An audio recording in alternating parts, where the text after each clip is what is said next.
Now we're here in chapter 3, and we're going to talk about recording vocals.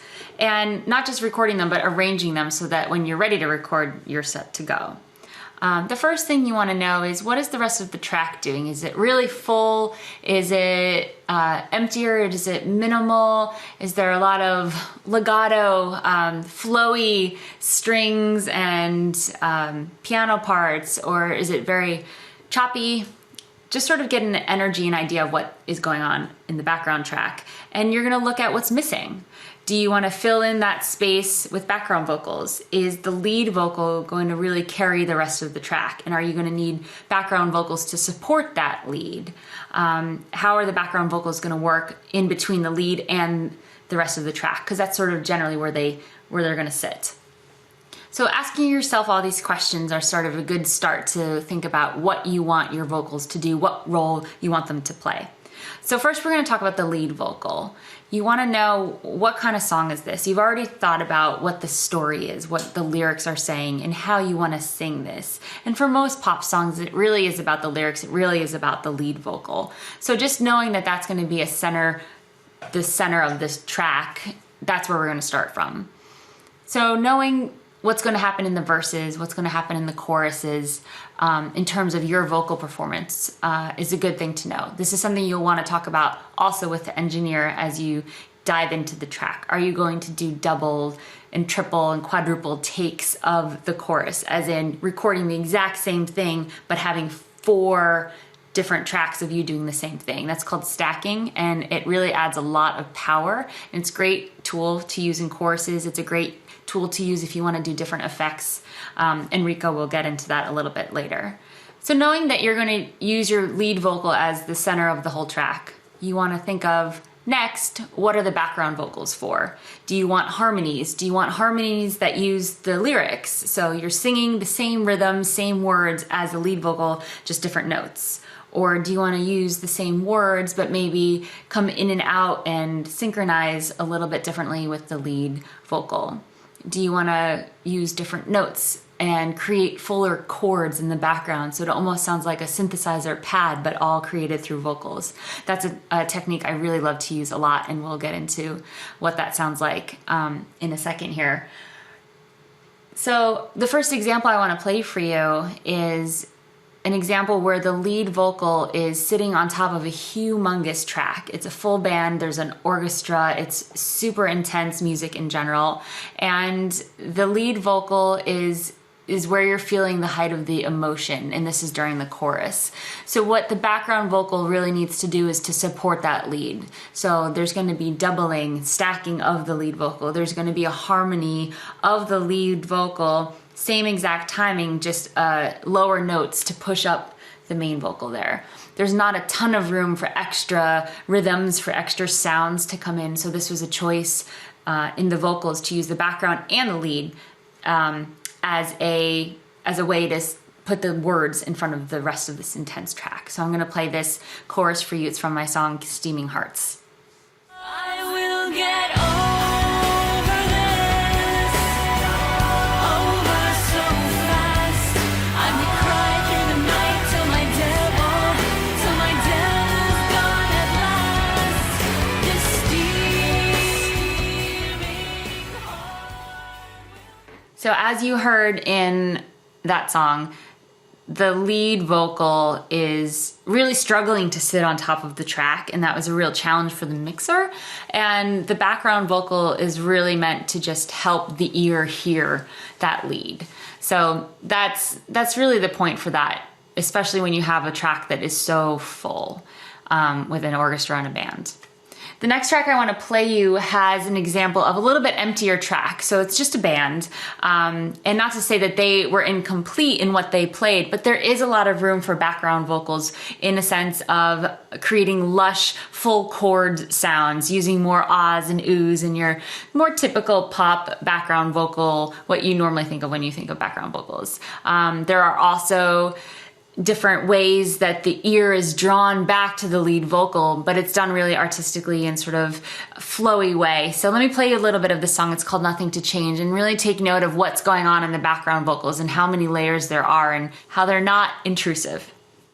If I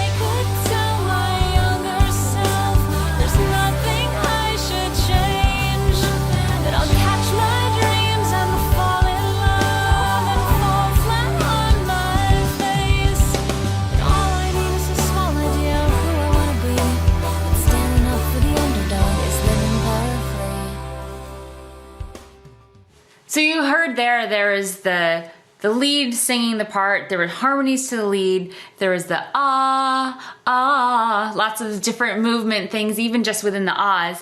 And there are also other words being sung, filling in the space between the phrases of the lead vocal. So all the space that was there is now taken up by these lush background vocals. My first concern when recording these vocals was I really wanted to complete the chord. That meant, in musical dorky terms, getting the root, the third, and the fifth notes of every chord change covered. Sometimes that ends up sounding a little too gospel-y, but it is something that's used in popular music a lot, is nice full chord background vocals. And sometimes you add in the ninth or the seventh or the second and really make these cool chords. And later on you can take out the notes you don't want if it sounds like it's too much or if it's overstepping what the band is doing. In this particular case, I recorded each part that I sang 4 times. So each track was stacked. There were 4-part harmony, and so that meant 16 tracks to mix, which, you know, can sometimes be a headache, but in the end, especially if you're recording really light, airy, the way you sing it is really light and airy, you're gonna get this nice big sound. It's really kind of a cool effect. So that was my first priority, was to complete the chord and make sure that there was the lush full sound. My second priority was to fill the space in between the phrases, in between, even just between the beats. There was a lot of space. So you saw at the end, or you heard at the end of the chorus there was a little bit of a staccato vocal, coming in.